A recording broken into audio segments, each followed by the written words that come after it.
안녕하세요. 말씀 베이커리 443번째 시간 기도하심으로 시작하겠습니다. 거룩하신 주님 감사합니다. 주님의 말씀을 묵상합니다. 성령님께서 말씀에 조명이 되어 주시옵소서. 우리 주 예수 그리스도님의 이름으로 기도합니다. 아멘. 네, 오늘 보실 말씀은 누가복음 21장 10절에서 24절까지의 말씀입니다. 그때 예수님께서 그들에게 말씀하셨다. 민족이 일어나 민족을 치고 나라가 일어나 나라를 칠 것이다. 큰 지진이 나고 곳곳에 기근과 역병이 생기고 하늘로부터 무서운 일과 징조가 나타날 것이다. 그러나 이 모든 일이 일어나기에 앞서 사람들이 너희에게 손을 대어 박해하고 너희를 회당과 감옥에 넘겨줄 것이다. 너희는 내 이름 때문에 왕들과 총독들 앞에 끌려갈 것이다. 그러나 이것이 너희에게는 증언할 기회가 될 것이다. 그러므로 너희는 변호할 말을 미리부터 생각하지 않도록 명심하여라. 나는 너희의 모든 적대자들이 맞서거나 반박할 수 없는 구변과 지혜를 너희에게 주겠다. 너희의 부모와 형제와 친척과 친구들까지도 너희를 넘겨줄 것이다. 너희 가운데서는 더러는 죽을 것이다. 너희는 내 이름 때문에 모든 사람에게 미움을 받을 것이다.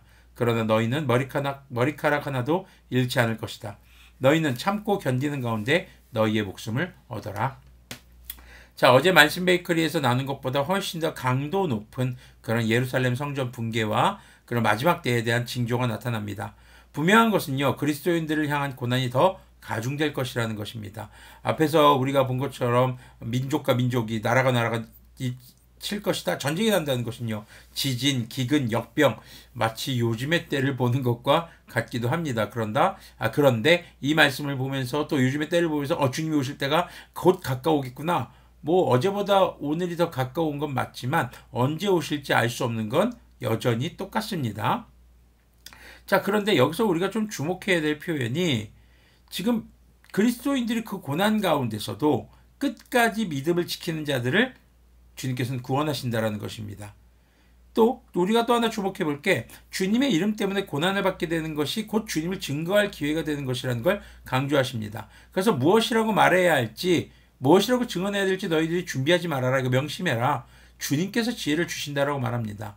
자, 주님께서 말할 수 있는 지혜를 주시는 것입니다. 그런데 이 말이라는 것이요, 단순히 우리의 언어도 있겠지만요, 중요한 것은 우리의 삶이 곧 언어가 된다는 것을 기억하셔야 할 것입니다. 진정 주님께서 주시는 지혜는요, 우리가 어떤 상황에서든지 주님의 말씀을 따라 살아가며 믿음의 자세를 잃지 않고 그렇게 주님의 거룩한 자녀로서의 모습을 잃지 않는 그런 삶의 언어가 주님의 성령님의 충만함으로부터 우리에게 온다라는 것을 기억해야 할 것입니다.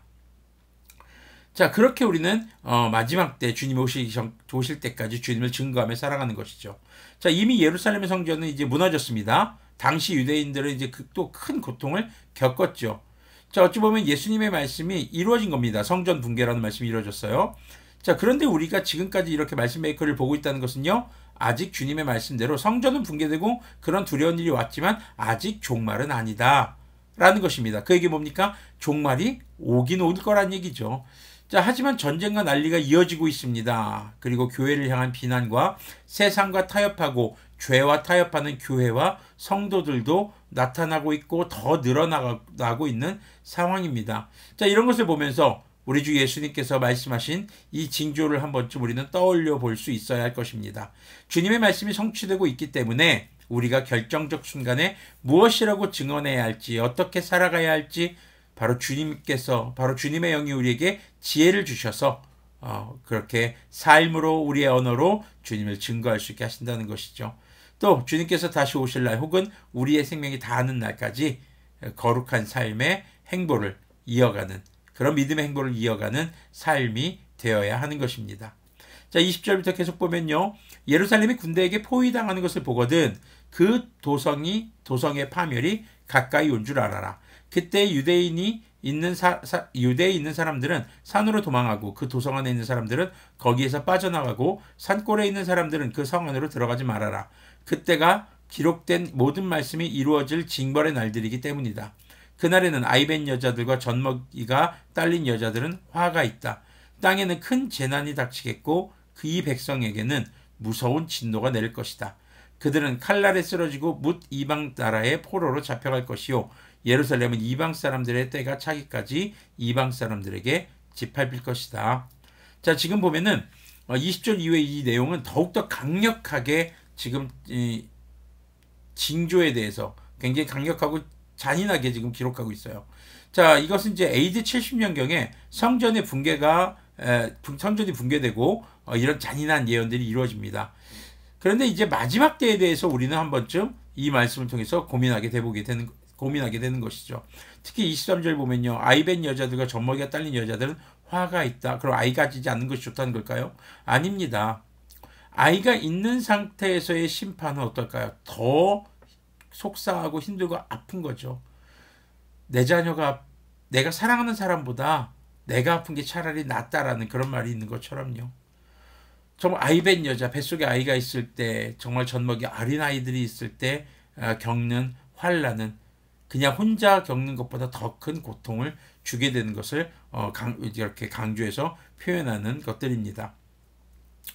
자, 이런 예언들이 유대 땅, 바로 예루살렘에서는 이루어졌습니다.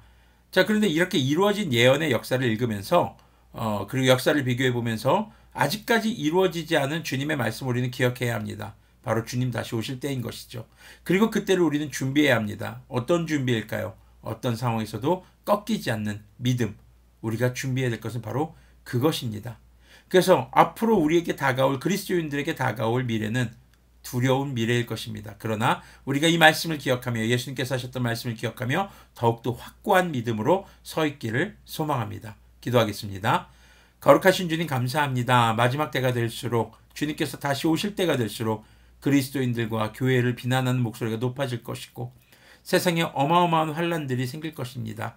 그러나 우리가 주님께서 예언하셨던 이 말씀들을 보며 그 날이 올 때를 준비하는 우리가 되길 원합니다. 어디 멀리 도망칠 때를 준비해놓고 깊은 곳에 방공호를 파는 것이 아니라 어떤 상황에서도 흔들리지 않는 견고한 믿음, 흔들리지 않는 믿음의 소유자, 그래서 마지막 때에 주님의 구원에 이르는 그런 주님의 자녀들, 그런 교회가 될 수 있도록 긍휼을 베풀어 주시옵소서. 우리 주 예수 그리스도님의 이름으로 기도합니다. 아멘. 네, 주님께서 다시 오실 그때가 되면은 어느 곳으로도 주님의 임재로부터 피할 수 없습니다. 그것은요, 우리가 준비해야 될 것은 피할 장소를 준비하는 것이 아니라 바로 견고한 우리의 믿음, 흔들리지 않는 믿음의 자세, 거룩한 삶을 준비해 가야 하는 것인 줄로 믿습니다. 그렇게 오늘도 주님 나라 오실 때까지 거룩하게 살아가는 우리가 되기를 소망합니다.